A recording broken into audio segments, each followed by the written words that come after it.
Well, good morning. My name's Rick. I'm one of the pastors here, and I want to welcome you to church again. Um, Caleb's prayer kind of got to me. I don't know about you guys or not, but it talked about all kinds of different stages of motherhood and the things that we're reminded of. And it just reminded me most and foremost, really, is you guys are important. Moms are amazing, and we thank you for all that you do. I don't know if we can say it enough, but thank you for all of you that are just realizing it's Mother's Day. Good luck.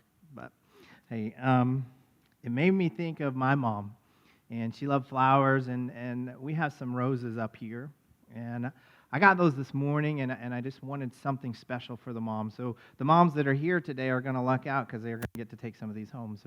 But these are to represent the love that we have for all of you. So thank you again for what you've done and what you do every day for us. It's amazing. Well, today we are in the fourth part of our series that we started a few weeks ago called The Upside Down. It's a little nod to the Stranger Things TV show. But what we're talking about here are ideas that Jesus conveyed. These ideas that to us are kind of commonplace sometimes, and we take them for granted, I think, a little bit. But when he first threw out these ideas, when he first started talking about these things, it turned his world upside down. These things, these ideas were so radical that you know what happened? They actually arrested, put him on trial, and crucified Jesus for the things that he taught. Talk about turning your world upside down. But even better than that, the good news, the great news, the good news of this stuff is that even in the midst of everything you got going on, everything that has turned your world upside down, these teachings, these ideas from Jesus can help us and turn our world right side up. We just have to accept it, to believe it, to bring it in and make it a part of our lives. And the key thing, the absolute essential thing to remember as we look at these teachings of Jesus, he's not interested in how well we memorize things. He's not interested in us just regurgitating facts back to people and being able to spit things out at the right time. It's not about our regurgitation abilities. Right? We learn that in school. We learn it. Sometimes when we're in the military, you take a test and you study. You get all this information in, you pass your test, boom, on to the next thing, right? But no, it's not about that. It's about changing lives. He taught this so that lives could be transformed, so that our world could be transformed, be turned right side up in the face of this crazy world we're living in. It's amazing. In the fact, Jesus said these things, these very words. He said, everybody who hears these words of mine and puts them into practice is like a wise builder who built a house on bedrock. The reason that house was built on bedrock, or it's important that we build our house on bedrock, is the fact that the storms are coming. The storms are coming. There's nothing we can do to change that. There's nothing we can do to ever run away from the storms of life. So wouldn't you really want to build your life on the foundation that will withstand the storms? You see, there's hearing, and then there's hearing and doing something. You got to take what you hear and apply it to your life. You got to take the words of God and the words of Jesus and make it a part of your life so that it becomes commonplace that we actually are living out and doing what Christ calls us to do. You see, last week we started a section in the Bible, or in this section called the Beatitudes. And the first three are all about Jesus extending this invitation to anyone and everyone, this broad welcome to his kingdom, the kingdom that is open for all. And that's an amazing thing, because this kingdom isn't just for the rich or the poor. It's for everybody, the down and out, people who had been excluded, the people on the fringes. This was new business to them. This was new information in Jesus' time that he is extending this out. And the Beatitudes are amazing. The first three are talking about how it's all open. And he says, my kingdom is open to you right now, to everyone. Is that not amazing? That kingdom, that applies to us today. That kingdom is open to us today. But in the next several Beatitudes, he kind of gets a little more instructional, kind of trying to teach us some things. He goes from just making it clear how everybody is welcome to teaching things like how we should walk or strive to walk in the footsteps of Jesus, to be a disciple of Christ. What does it look like to be that way? So the next 4 Beatitudes are these instructions, and they teach us a new way to live. A new way to live. You don't just go with the flow anymore. It's about how we walk the path, talk the walk, and all that. Let's take a look at these. And this is what Jesus said. He says, blessed. Well, let me back up right there. Is it blessed? Is it blessed? Is it what? I remember, and you'll hear me today, I'll say it both ways, blessed or blessed. But blessed are those who hunger and thirst for righteousness, for they will be filled. Blessed are the merciful, for they will be shown mercy. Blessed are the pure in heart, for they will see God. Blessed are the peacemakers, for they will be called children of God. Is that not amazing? Remember what blessed or blessed means, right? It means to have a powerful inner joy, this overflowing joy, this joy that is untouchable, the unshakable bliss. So I want to take a closer look here. What Jesus means when he said, blessed are those who hunger and thirst for righteousness, for they will be filled. I want to talk about being hungry for a minute or two. I don't know about you guys. I've been pretty hungry in my life before. Obviously, I don't miss many meals, but you guys understand the kind of hunger that Jesus is talking about. It's not like this hunger that I get when that period between breakfast and lunch, or the period between, first breakfast and second breakfast and all that. And we're not talking about that. I've even gotten so hungry, I think they call it hangry. My wife talks about that I'm kind of hangry. It's like the Snickers commercial. I should have brought a Snickers bar.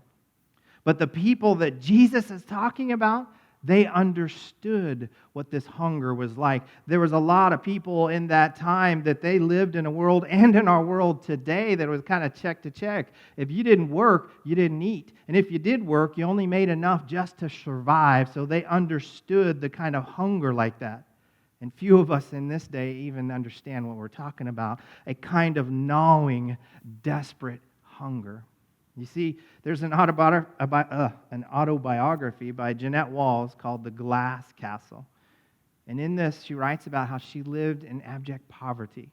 And she talks about stories when she would stay after school and wait till everybody was leaving and then go dig in the trash cans to get food. She was so hungry that she didn't care that the food was half eaten. She didn't care if it was, even almost rotting. She just had to eat.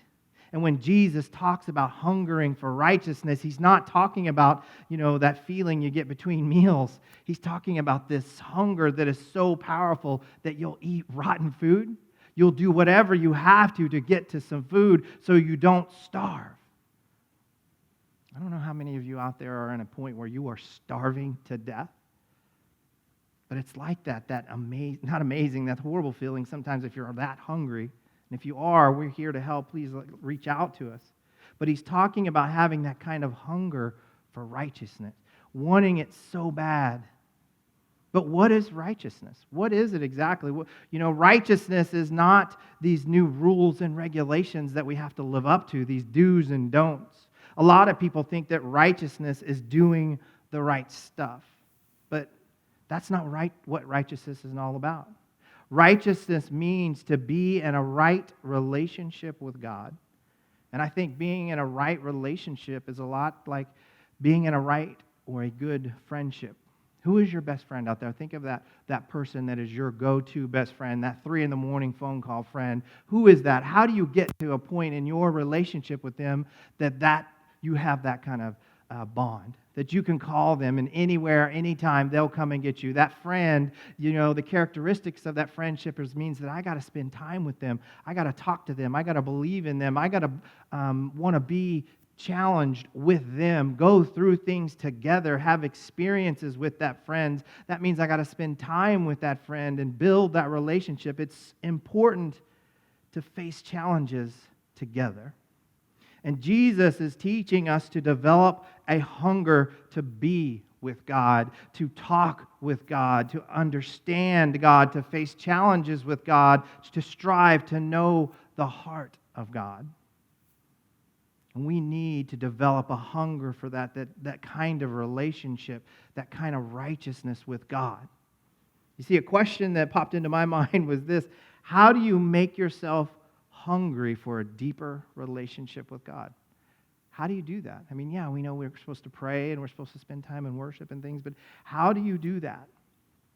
And it kind of made me think about hunger and being hungry. And one of the things I thought about was, back when I was in the Navy, the kids will love that. I said it when I was youth pastor every time. Oh, here comes that back when he's in the Navy story. But I had been with the Marines, and we've been out in the field, out in the woods, running around, doing all this training for 2 weeks straight. And all you get to eat out there are the junk food that you bring, the snacks that you bring with you in your bag, and then MREs, meals ready to eat. Go ahead and Google that, order you a case of them, and try them out for a couple weeks and see how you feel. But at the end of this 2 weeks, we get back, and I was the lucky one that got chose to hop in a truck and go to McDonald's and buy about 50 cheeseburgers. And then come back, and we were going to, give everybody a cheeseburger from McDonald's. So I get to McDonald's, and you go through the drive-thru. Yeah, I order 50 cheeseburgers. They're like, what, 50 cheeseburgers? Yeah, 50 cheeseburgers, So it takes forever, right? And could you please pull over here and wait? They bring them out to me, this big old bag, and I'm driving back, and I'm smelling that cheeseburger. Oh, my gosh, they're smelling so good, right? I've been in the field for 2 weeks eating MREs, so I take one out as I'm driving, and I'm like, unwrap it, and I'm like, oh, yeah. And I get ready to take a big old bite, and big wide mouth, and drool runs out of my mouth. Yeah, I mean, it dripped on my uniform. It was that gross, right? That's disgusting. You got that picture in your mind? That's the kind of hunger I'm talking about, that it's just like, oh, mouth-watering hunger. You got to have it. You got to want it. You want it so bad. That's some kind of hunger for a cheeseburger. But it's even better than that, right? Listen, if you want to develop a hunger for a closeness with God, you have to have a taste. Kind of like I really wanted that taste of that cheeseburger. My body, everything about me was getting ready to have a taste. In fact, Scripture says, taste and see that the Lord is good. You can get a taste of the Lord in worship. Kind of like what we're doing today online. You get a taste of the Lord. You get a taste of the Lord when you're doing your Bible studies or reading scriptures. You get a taste of the Lord when you're hanging out with your Christian friends and doing things together, living life, doing life together. Life is better together. You get a taste of the Lord when you're doing real stuff together with your friends and your family. Serving the world is one of the best ways to get a taste. I heard a story once of a guy that was talking about he was serving with the church and out there, and I think they were building a roof or putting a roof on a guy's house, and they were like, you know what, I'm really not big into this church stuff and this, singing and all that stuff, but I tell you what, if this is Jesus, if this is where you find Jesus, I'm all about that. And that was just an amazing experience to be able to touch base with a person or experience an opportunity where someone was experiencing Jesus in service. You get a taste of Jesus. And as you cultivate that hunger for righteousness, Jesus is saying that hunger will be satisfied. It will be. It's like if you're thirsty, Jesus says, come to Him. He is the well. He is the living water. Anybody hungry out there now? Is it lunchtime yet? Not quite. Don't tune me out yet. You'll get there. So let's look at the next one. Blessed are the merciful, for they will be shown mercy. I love this one. Blessed are the merciful, for they will be shown mercy. He's saying powerful inner joy will be experienced by those who are merciful. The merciful. The kind of mercy that Jesus is talking about is not just simply sympathizing with somebody. Mercy is stepping inside their skin and seeing things through their eyes and feeling things with their feelings. That's mercy. And I would expect the opposite of mercy is being merciless, being utterly unwilling to see it from their side, to see with their eyes, to experience what their life has been like, the perspective of their feelings.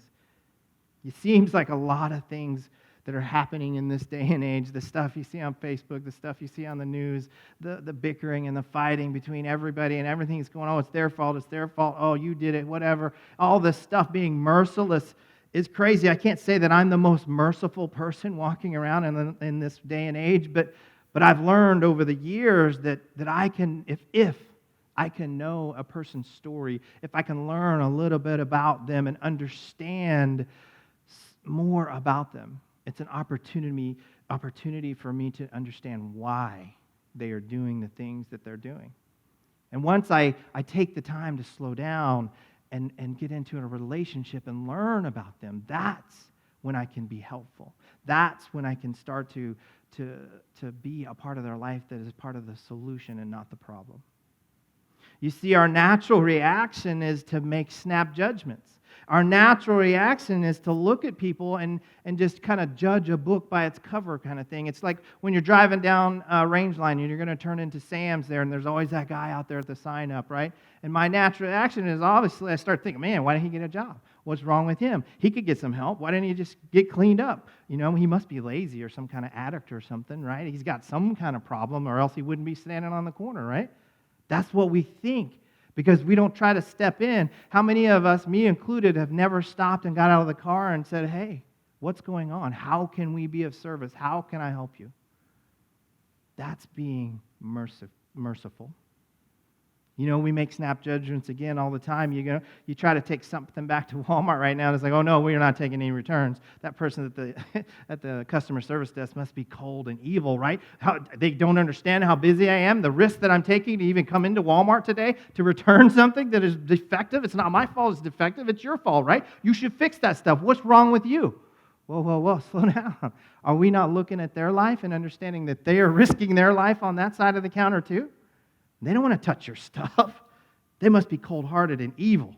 That's what we think when we don't step into their skin.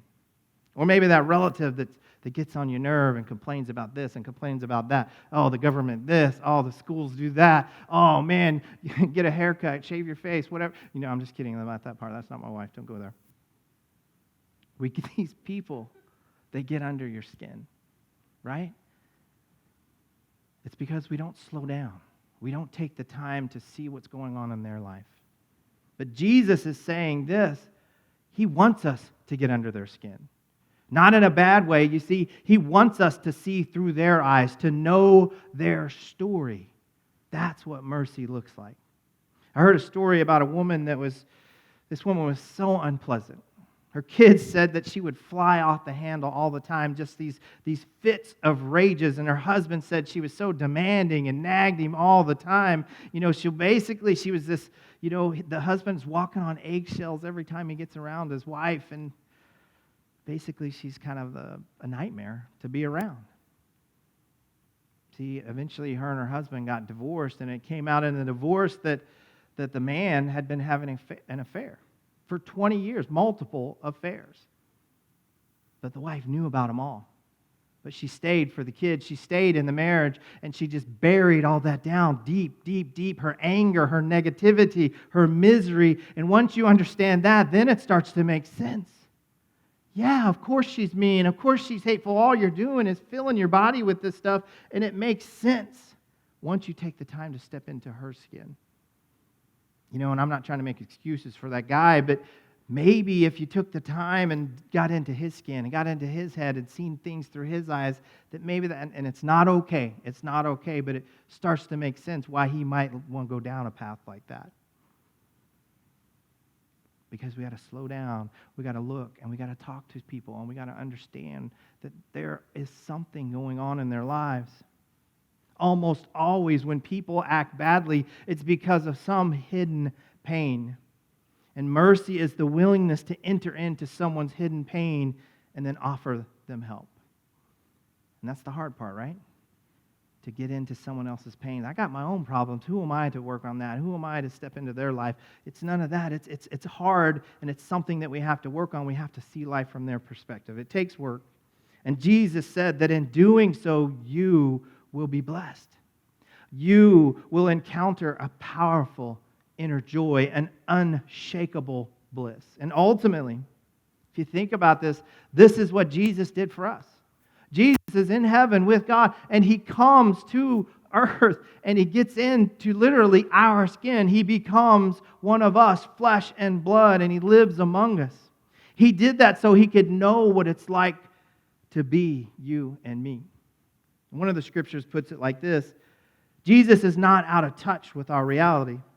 He's been through weaknesses and testing, experienced it all but the sin.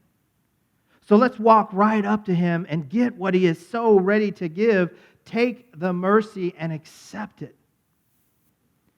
He stepped into our skin. He became one of us. And as a result, we get to experience his mercy, his love, his grace, his invitation.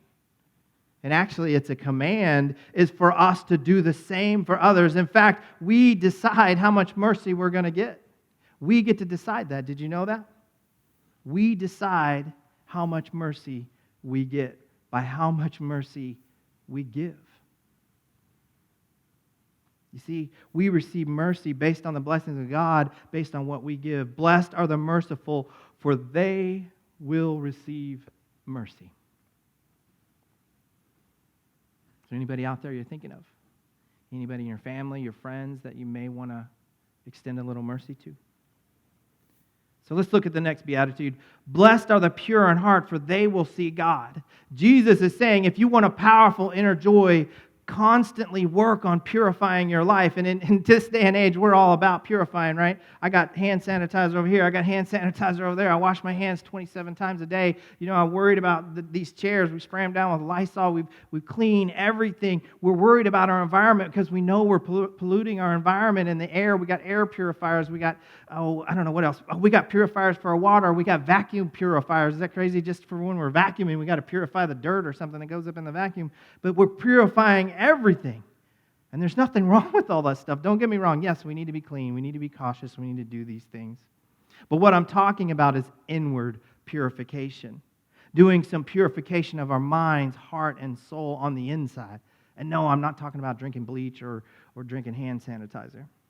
I mean, think about it this way. People who wear glasses will get this, and people who don't understand it. But as you go through the day, even like right now, my glasses, it just kind of gradually becomes dirtier. And you obviously, sometimes you don't even notice it until you go to try to read something. You know what I mean? And it gets so dirty, and the globs of stuff just build up, and the smudges build up. And then, so you got to have one of these. I had a bigger one at home, but I mean, oh my gosh, I wish you could see that.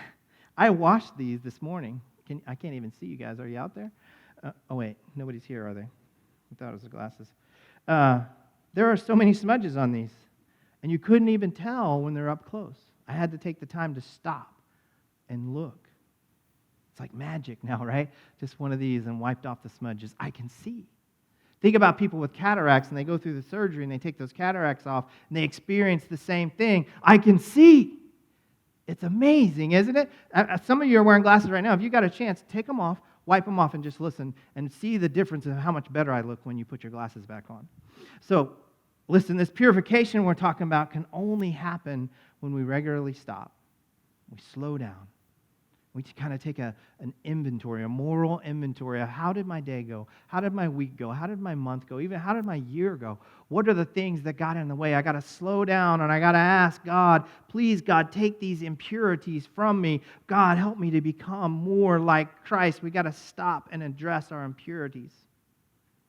It's meant to be a part of our daily prayer life. Jesus is teaching us to constantly be working on ourselves, on the things that we need to take care of, to work on our purity. It's not something we ever get done with. It's a lifelong process. I didn't realize that. I thought I looked cool when I first got my glasses. When I was 30 years old, I got my glasses, and I was like, oh yeah, look at me. I'm like Clark Kent. I'm really cool with these glasses, right? I didn't realize it was a lifelong process of new glasses, new glasses, new glasses. Clean your glasses, clean your glasses. Don't clean them like that, you'll scratch them, right? It's a lifelong process of learning how to purify myself. Jesus is saying that as we pursue and work on purity, the payoff is that we get to see God. We get to see God, and here's the interesting thing. God can be seen all around us. I mean, just look at the beauty of these flowers. God is everywhere. We see God in people. We see God in nature. We see God in science and learning and understanding how things work and discovery. We see God in our time alone, in our one-on-one time with God. We see God in the people we love and the people we don't love, in the conversations we have. We see God in acts of service. God can be seen everywhere. And you know what? He's not hiding. He's waiting. He's right there waiting for you to look and see and taste that He is good. It's as we work on this purity. It's as we start to take time to slow down and ask God's help, we begin to see him all over the place, everywhere and in everyone. So let's look at one more thing. Blessed are the peacemakers, for they will be called children of God.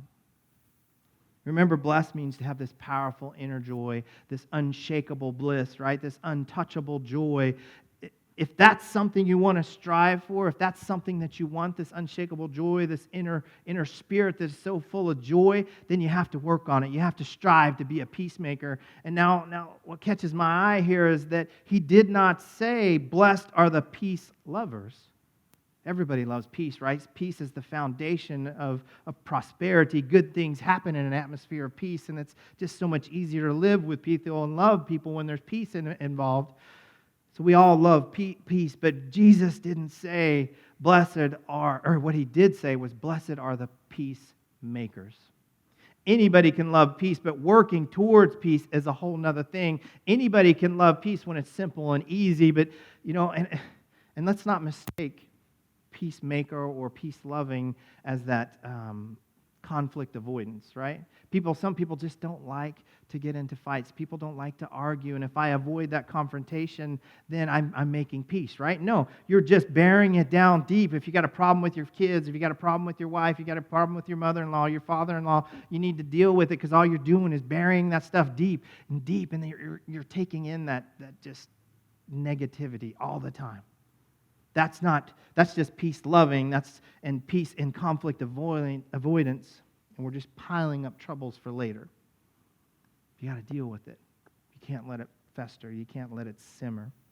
For you and me to be peacemakers means we're open to those times when God nudges us to get into someone else's life, in those little things that are going on in my life, the things that are going on in your life, the little battles, the little skirmishes, the little wars, in all of it, the relational world, the battles you're having today, this morning. Some of you got in a fight with your wife before, I was going to say going to church, but before getting ready for church. Some of you are battling with people of your relatives or your children or your parents. Some of your battles you're having with coworkers or your boss or employees or former employees. You're harboring all this negativity, and maybe you're having battles with church members or former church members.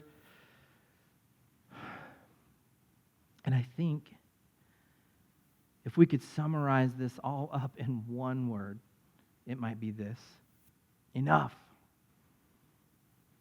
Enough. Enough. Enough anger, enough rumors, enough slander, enough division, enough case building and campaigning, enough distrust, enough lying, enough. When I look over my life, when I look back at my life and kind of take everything all into one account and look at it, I want to be known as a peacemaker. And I know that some of you or some of the people out there are shaking your head. They're going to go, no, you're a troublemaker is what you were. And that may be part of it. Yeah, sometimes you might be a little bit ornery. But I want to be a peacemaker. One final thought. The first 3 Beatitudes we looked at last week were all about how the kingdom is open for everybody. The kingdom has come and it begins now. He simply says, Jesus is telling us, come and follow me. Come, follow me into the kingdom. Be a part of the kingdom. And then the last few that we just talked about are more instructional, right? And we can begin to think that if I'm not righteous enough, if I'm not merciful, if I'm not pure in heart, if I'm not a peacemaker, then it's over, right? No, that's not what he's saying, because God being God, he opens right up and he says, hey, everybody's here. Everybody's welcome. The kingdom is available for all people, right? Because if you're not righteous, if you're not merciful, if you're not pure in heart, you're not a peacemaker, that makes you poor in spirit. And God says the kingdom of God is for the poor in spirit. My kingdom is open to you. Isn't that just like God? He understands how he thinks. He knows what we'll do, and he opens it right up like that. That's the grace that God offers. So you can fail at everything I've talked about today and still experience God's kingdom now and in the future. You can do that. These aren't a bunch of rules and a checks in the box things you got to do, but you'll miss out on experiencing the powerful inner joy. You'll miss out on experiencing that unshakable bliss. And I don't want you to miss out. And I don't want to miss out either. So I'm committing today, with God's grace and His help, that I'm committing to work more on being more righteous, being more merciful, being more pure, being more of a peacemaker. And my hope is that you will join me too. I want you guys to experience the love and grace that God offers. What do you think about that? Will you join me? Think about that as we pray. Holy God, we come to you this morning and we just want to lift this up to you. We open our hearts and our minds to you in a way that we may have never done before. I want to ask that you would touch our lives, help us to experience you in a new way. Give us peace, give us joy, give us the ability to reach out and see things through other people's eyes, to be a part of their lives in a way that would help us to be a part of the solution, to help them. God, I just ask and I pray that you would continue to use us. Continue to use us during this online time, that we would bring your word to the people. Father, bless all those that are listening. We ask and we pray all these things in your Son's most holy name. Amen.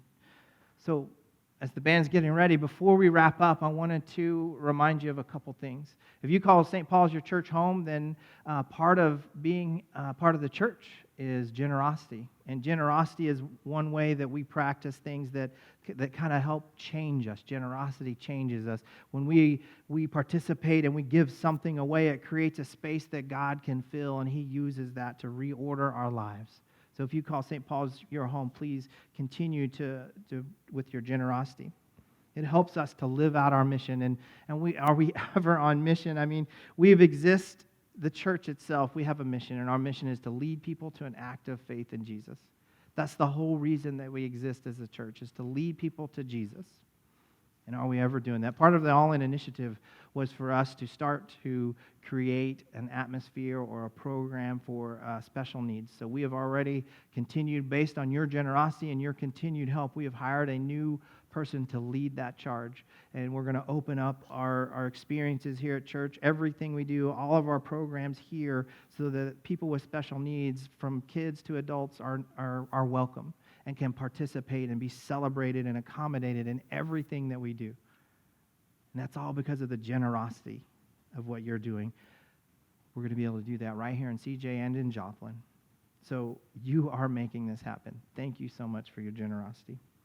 A lot of you have been asking, and people in the band and the staff have been asking, when are we going to open up again? When are we going to start to have worship like normal, or the new normal? I hate saying that, but we met with the governing body of the church, and the body has decided that we're going to wait a little bit. We're going to see how these new restrictions, the lessening of restrictions, kind of pan out and play out over the next few weeks, and we'll reassess and see what's going to happen. But don't get discouraged. In the meantime, we're going to continue to do online just like we're doing today, and reaching out to all those that are listening. And you guys have the opportunity to share our feed to your friends and family and continue to share it. But don't ever forget that you are the church. The church has never been about this building. It's always been about you and me and everybody going out and sharing the love of Christ. So let's listen to another song and just have a great week.